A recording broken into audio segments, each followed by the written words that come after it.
салом дӯстон, Роналдо мегӯяд ки Месси бояд ҷоизаи туби тиллоро бигирад. На Роналдо, балки Роналдо, оне ки дар Барселона, Интер, Милан, Реал ва боз чанд дастаи дигар таърих офаридааст. Роналдо асосӣ ки бо тахаллуси зубастик маъруф аст. То споридани ҷоиза асосии инфиродӣ рӯзҳои бешумор мондааст ва фикру ақидаҳои нафарони машҳурро мо кӯшиш мекунем ки то он вақт ба шумо ҳам расонем. Инро ба хотири ҷанг андохтани шумо намекунем. Агар фикру назари худро шумо ҳам дар ин бора нависед, бениҳоят хурсанд мешудем. Хабари асосӣ дар охири видео аст. Лайки қиматбои худро гузоред, мо бошем сар мекунем.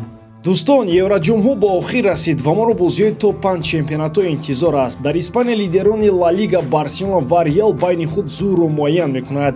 Дар Англия моро бозии ду дастаи Манчестер Сити ва Юнайтед интизор аст. Дар Серия А низ тоб рақобат аст. Интер Ромаи Мауриноро пешвоз мегирад, а Милан бошад ба меҳмонии Наполи меравад. Чӣ гуна сенсатсияҳо моро дастҳо тайёр карданд? Тамошои рақобатҳоро бо 1x бозам ҷолибтар гардонед.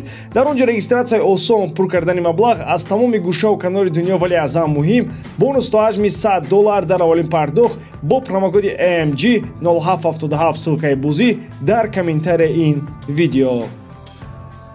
Реал Мадрид ва Барселона ҳарду дар ҷустуҷӯи ҳамлагари нави марказӣ ҳастанд. Табиист ки агар яке аз дастҳо ба футболбозе таваҷҷӯҳ дошта бошад, пас дигаре ҳатман кӯшиши халал ворид намудан мекунад. Айни замон ин бозингар Габриэл Жезус мебошад. ҳамлагари Арсенал ба ҳардуи даста хеле писанд аст. Реал Мадрид то ҳол ҷойгузини Бенземаро ҷустуҷӯ дорад. Албатта шеваи бозии Жезус аз Бензема куллан фарқ дорад. Аммо дар Реал ғайр аз Жезус голзанҳои дигар ҳам пайдо мешаванд. Ҳама медонад ки Жезус галиадори бузург нест, вале фоидаи ӯ ва таъсираш дар футболи муосир ва вобаста ба тамоюли имрӯза бузург аст. Барселона мехоҳад ба ҷои Левандовски ҳамлагари нав даъват кунад. сину солаш калон шуда истодааст. Жезус варианти хуб барои Каталониё аст. Стили бозии ӯ ба фалсафаи Барселона ва академияи ин тим Ла Масия ва умуман таърихан ба нилнориҳо баробар аст. Микел Артета метавонад ба фурӯхтани ӯ розӣ шавад. мағзи масъала он аст ки агар Арсенал тавонад ҳамлагари Наполи Виктор Осимхенро бихарад, пас сармураббии лондониҳо метавонад ҳамлагари бразилиро ҷавоб диҳад. худи Жезус дар ин бора ибрози андеша накардааст. Карьераи Санчо дар дастаи Манчестер Юнайтед ба анҷоми худ наздик аст. ё ман, ё ӯ. Айни замон Тенхак ба роҳбарияти дастаи шаҳри Манчестер шояд чунин шарт монад. Санчо бо эҳтимоли ғолиб ба Арабистони Саудӣ меравад. Муносибати Тенхак ва Санчо пурра ҷазир шуданд. ҳатто гуфта мешавад ки бозингари мазкур дар машқу тамринҳо худро хуб нишон медиҳад ва умуман бачаи хуб аст. Аммо тавре маълум аст, агар касе аз гапи Тенхак баландтар ҳарф занад, ӯ аз ҷояш ронда мешавад. Тенхак ба Роналдо раҳм накарду Санчоро аниқ намебахшад. Бо назардошти ҳамаи гуфтаҳои боло, рафтани Санчо танҳо масъалаи замонӣ аст ки метавонад зуд ҳал шавад. Яъне дар фасли наздиктарини трансферӣ моҳи январ ин футболбоз тарки Аврупо мекунад. Эҳтимоли ин хеле бузург аст.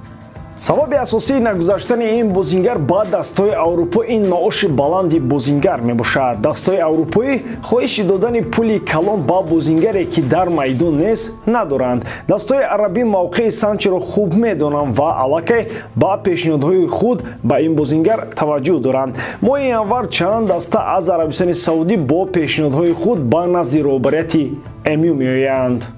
Манчестер Юнайтед ва Тенхак сараввал Давид де Геаро ҷавоб дода бо дили пур ба сафи худ Онанаро даъват намуданд. Ин дарвозабон бошад подводити холӣ аст. иштибоҳои ӯ яке аз сабабҳои асосии нокомии МЮ дар оғози мавсим мебошад.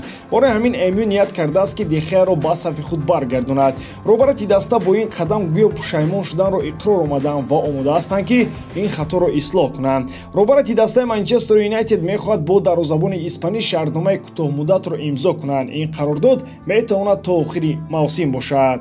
Манчестер Юнайтед бо дарвозабони мисли Онана даста дур намеравад. ӯ дар бозиҳои қаблӣ рақобати хуб нишон дод ва тавонист пеналтиро ҳам баргардонад. аммо ин танҳо як бозӣ буд. дар маҷмӯъ бозии Андре дар мавсими ҷорӣ хеле заиф аст. ӯ тавассути ҳамаи ҷо гол сар дод. аз болои худ, аз поёни худ, зери по, мобайни по ва дигар ҷоҳо.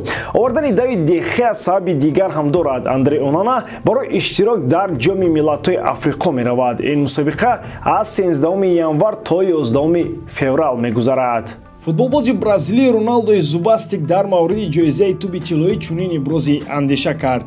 ба назари ман имсол ҳам туби тиллоро бояд ба Лео Месси бидиҳанд. Он корҳое ки бозингари аргентинӣ дар чемпионати ҷаҳон анҷом дод лоиқи таҳсину офарин ҳастанд.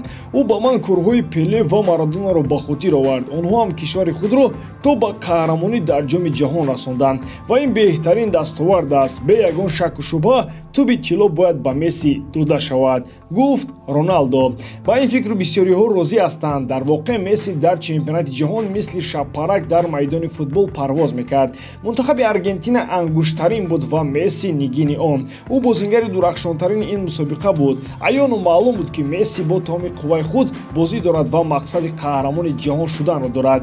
бозингари аргентинӣ бо голҳо ва асистҳояш кишвари худро ба қаҳрамонӣ расонд. дар финал ҳам нафари асосии маҳз ӯ буд. аз тарафи дигар қисми аз дӯстдорони футбол додани туби тиллоро ба Месси аз адолат берун медонанд. ин гурӯҳ андешаи худро чунин тасдиқ мекунанд. агар Килиан бо Фаронса қаҳрамони ҷаҳон мешуд, ҳама мегуфтанд ки ғалаба дар ҷоми ҷаҳон ягон маъно надорад ва Лигаи Як ин чемпионати деҳқонҳо мебошад.